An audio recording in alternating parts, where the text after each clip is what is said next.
सहनाववतु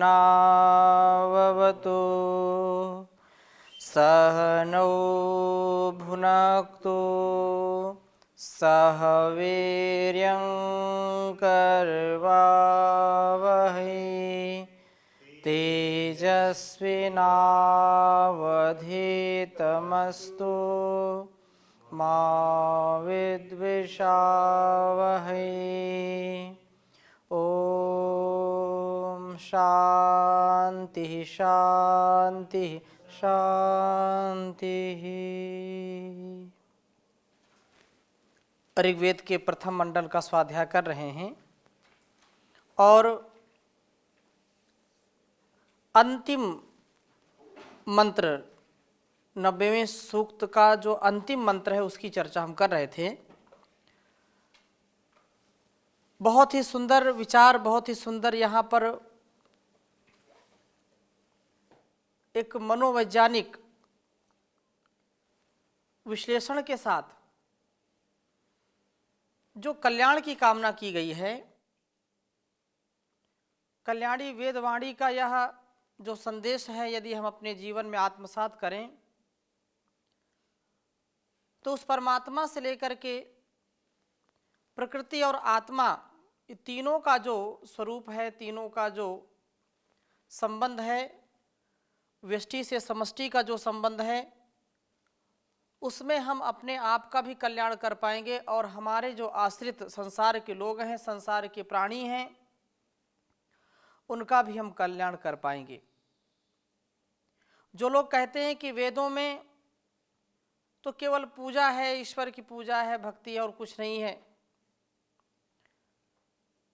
जिनका ऐसा मानना है कि वेद पढ़ना तो बूढ़ों का काम है, बुजुर्गों का काम है, नवयुवकों का कोई काम नहीं है,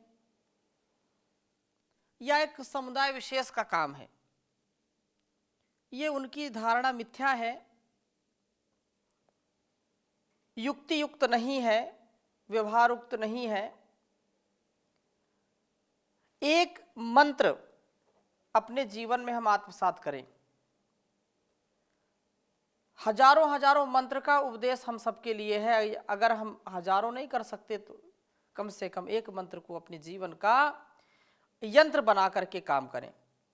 एक मंत्र न सही, एक पंक्ति को, एक शब्द को भी यदि हम अपने जीवन का आधार बना लें तो जीवन का बेड़ा पार हो जाएगा।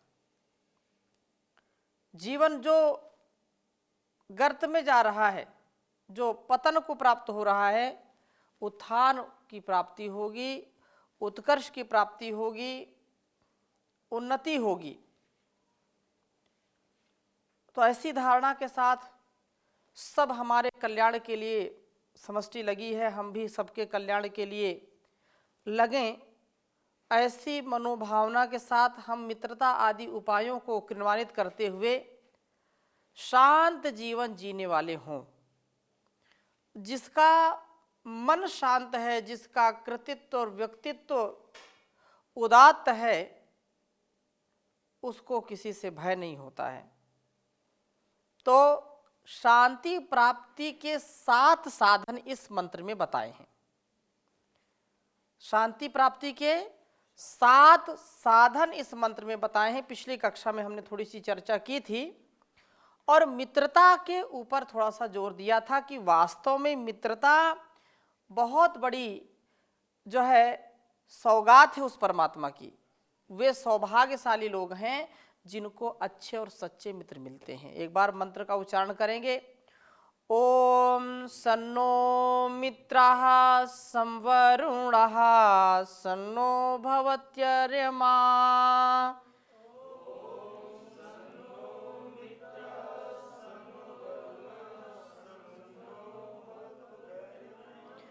सन्ना इंद्रो बृहस्पतिः सन्नो विष्णुरुक्रमः।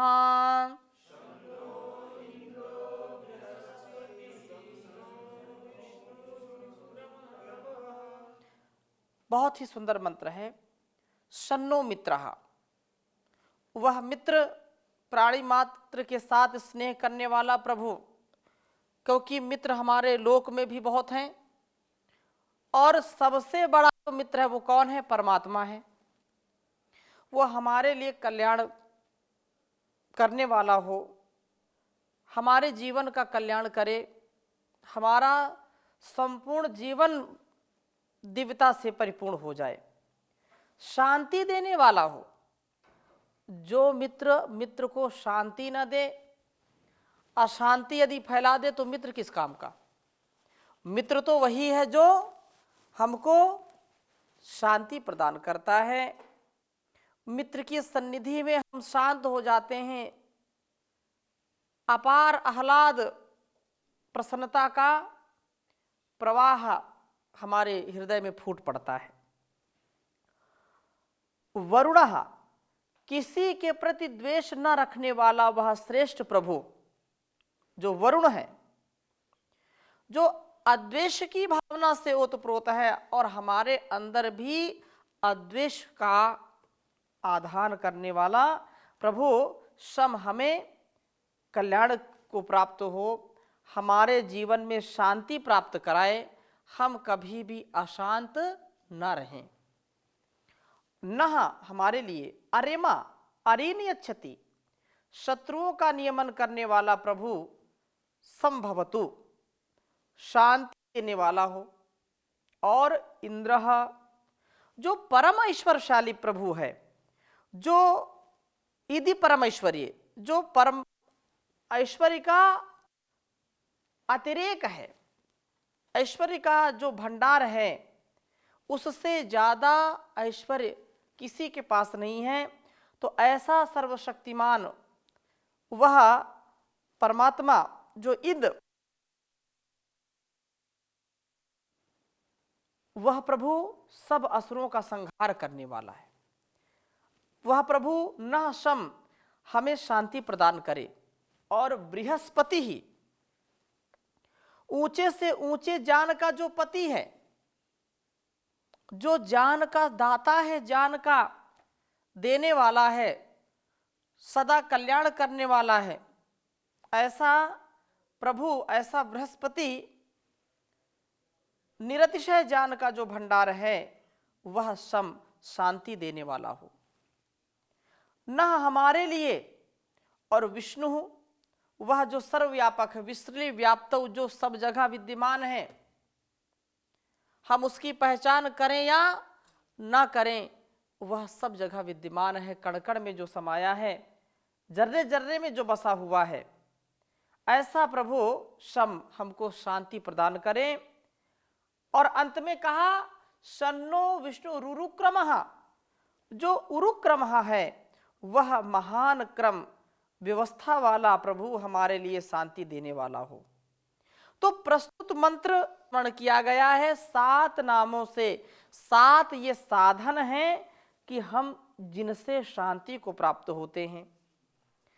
7 प्रकार से हमको बोध दे रहे हैं, प्रबोधित कर रहे हैं, हमको हमारे जीवन को संशोधित कर रहे हैं, संशोधन कर रहे हैं। जहाँ जहाँ भी त्रुटि है, जहाँ जहाँ भी कमी है, हम संशोधन को प्राप्त हों। हमारा जो मन है, हमारी जो आत्मा है, हम दिव्यता की ओर अग्रसर हों। तो पहली बात क्या कही कि मित्र, सबके साथ स्नेह करने वाले हम बने। सबके साथ हम क्या करें? स्नेह करने वाले बने। सबसे स्नेह हो, किसी से वैर नहीं होना चाहिए। महर्षि दयानंद जी भी लिखते हैं कि यदि आध्यात्म के मार्ग पर चल रहे हैं तो उनके लिए आत्मोन्नति चाहने वालों को कभी भी किसी से वैर नहीं करना चाहिए। तो आध्यात्म मार्ग का आलंबन लेने से हम पतित होने से बचते हैं, और इसमें वैर सबसे बड़ा बाधक है। यदि हम किसी से वैर करते हैं तो ये हमारी आध्यात्मिक उन्नति के लिए घातक है, बाधक है ये। तो इसलिए कहा कि हम मित्र सबके साथ क्या करने वाले हों? स्नेह करने वाले हों। और वरुणः, दूसरी बात क्या है? वरुणः, द्वेष का निवारण करके श्रेष्ठ बनने का प्रयत्न करें। द्वेष का निवारण हो और प्रेम से परिपूर्ण हमारा जीवन हो। तीसरी बात क्या कही? अरेमा, काम क्रोध व लोभ रूप शत्रुओं का नियमन करो। काम शरीरों को नष्ट करता है, क्रोध मनों को अशांत करता है और लोभ बुद्धि को विचलित कर देती है।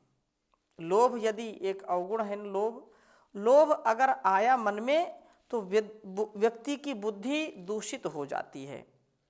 क्रोध आया तो मन अशांत हो जाता है और हम यहाँ पर शांति की कामना कर रहे हैं, कल्याण की कामना कर रहे हैं। चौथी बात क्या कही? इंद्रः, हम जितेंद्रिय बन करके शक्तिशाली बने।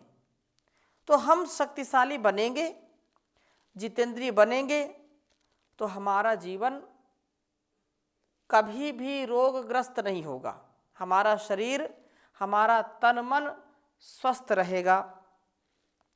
और पांचवी बात क्या कही? बृहस्पति ही, जितेंद्रियता ही नहीं बल्कि जितेंद्रियता के साथ साथ उत्कृष्ट ज्ञान से युक्त हो जाएं, ज्ञान को अपने जीवन में उतारें, बृहस्पति बन जाएं, अर्थात ज्ञान के अधिपति बन जाएं, ज्ञान के स्वामी बन जाएं, ज्ञान को हम आत्मसात करें। बिना ज्ञान के जीवन अधूरा है, पशु के समान है। ज्ञान ही हमको महान बनाता है। और छठी बात क्या है? विष्णु हूँ, हृदय को भी व्यापक वृत्ति वाला बना दें।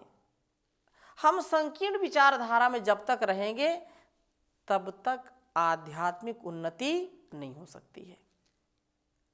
भौतिक उन्नति तो लोग कर देंगे, करते ही हैं, लेकिन आध्यात्म का यदि हम जीवन जीना चाहते हैं तो हृदय की विशालता बहुत आवश्यक है, क्योंकि संकीर्ण विचारधारा वाला व्यक्ति सुख नहीं पाता है, उसको कभी भी चैन नहीं मिलता है।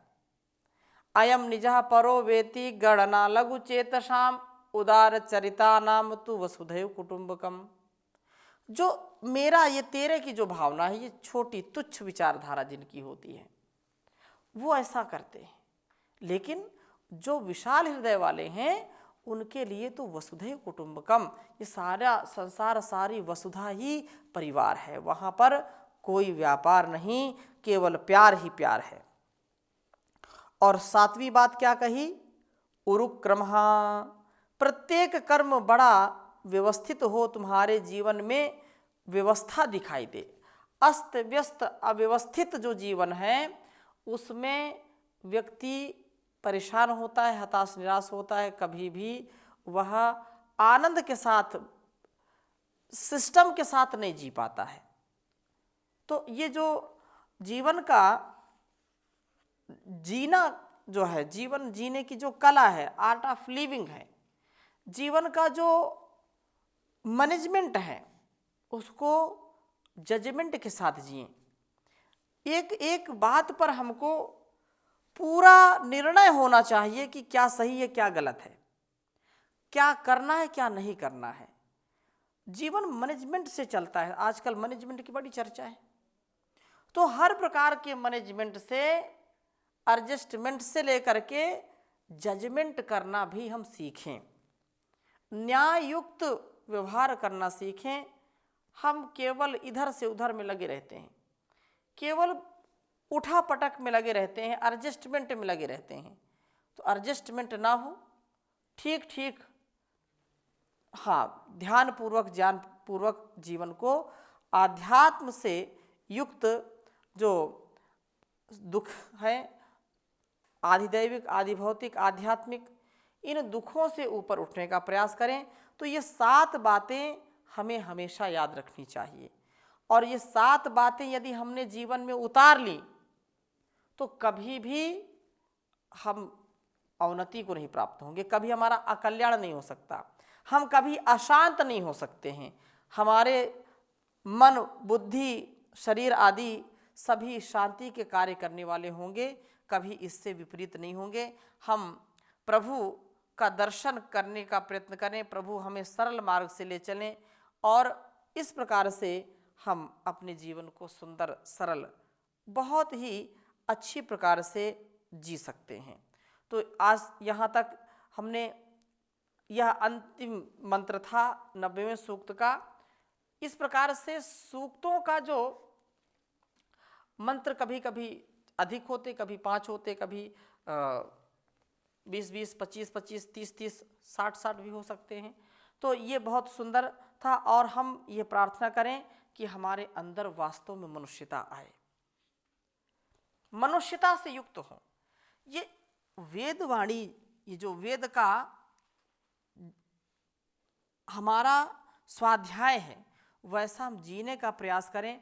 और वेद कहता मनुर्भव, मनुष्य बनो।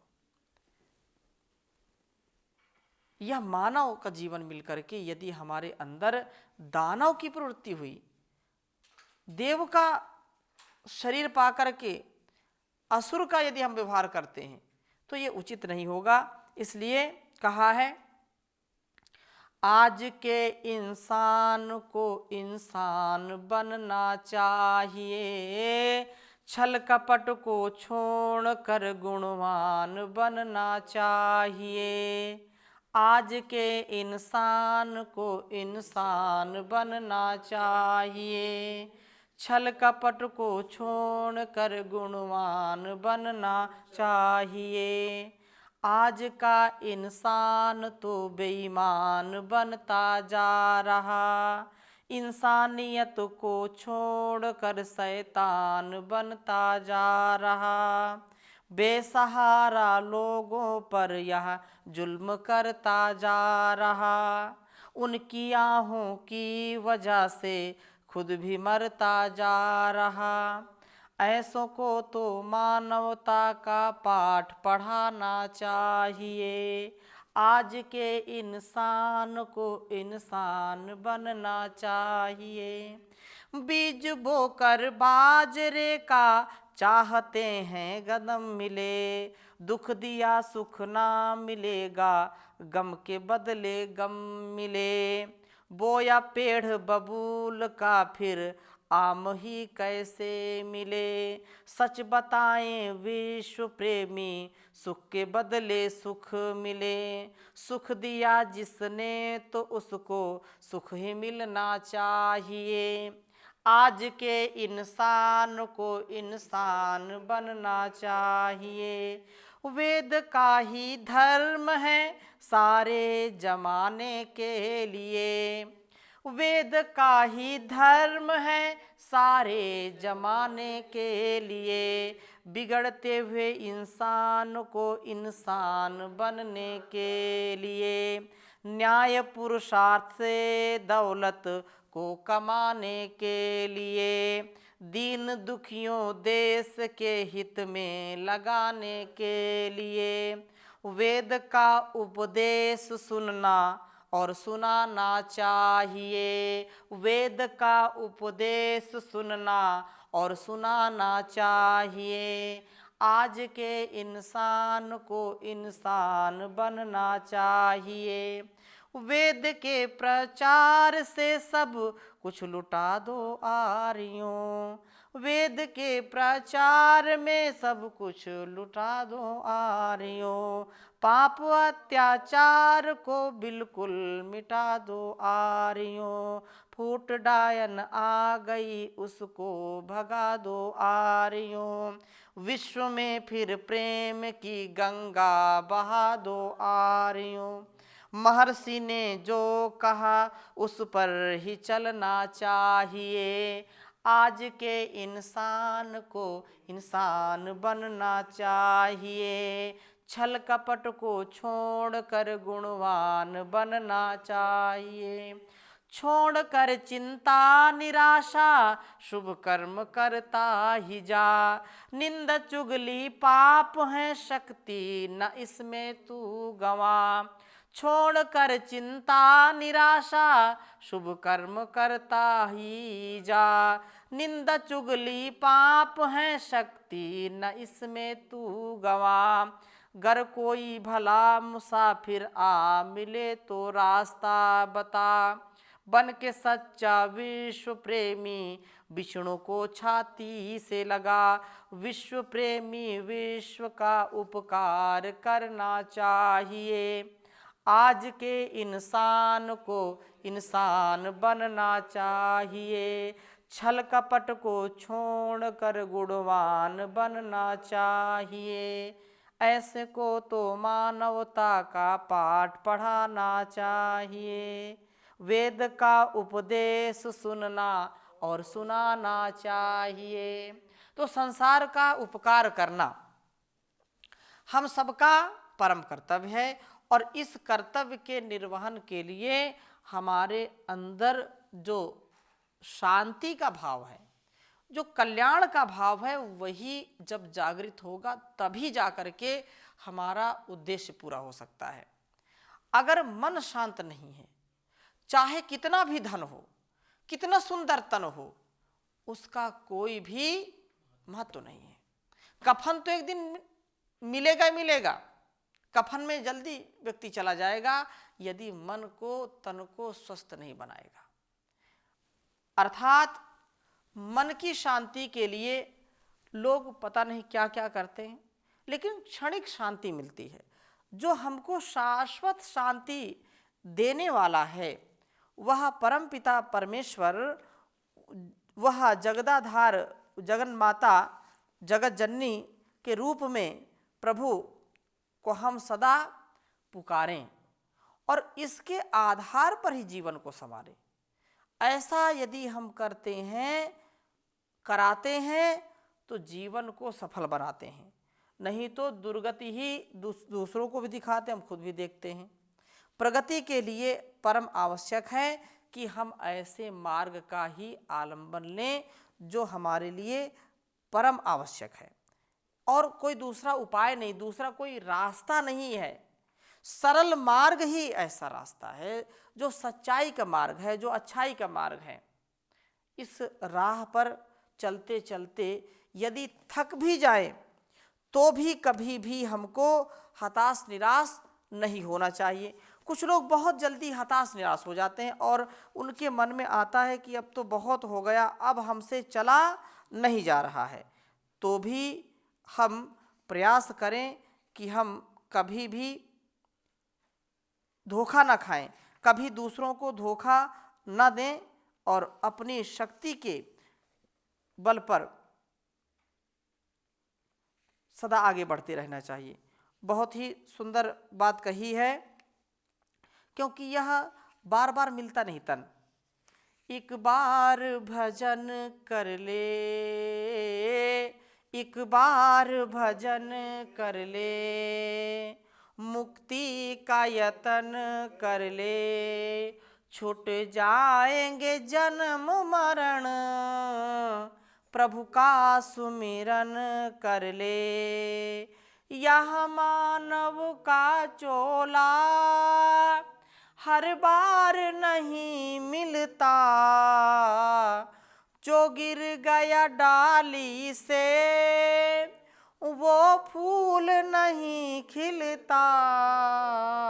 मौका है ये जीवन का, गुलजार चमन कर ले, एक बार भजन कर ले। नर इन कानों से सुन तू ऋषियों की वाणी, मन को ठहरा करके तू बन जा आत्मज्ञानी। जिह्वा तो चले मुख में, अब ओम रटन कर ले, एक बार भजन कर ले। मस्तानों की टोली में ले नाम लिखा अपना, तब आएगी साफ नजर है दुनिया एक सपना। धुल जाएगी सब स्याही, धुल जाएगी सब स्याही, उजला तन मन कर ले, एक बार भजन कर ले, एक बार भजन कर ले। ओम शांति शांति शांति।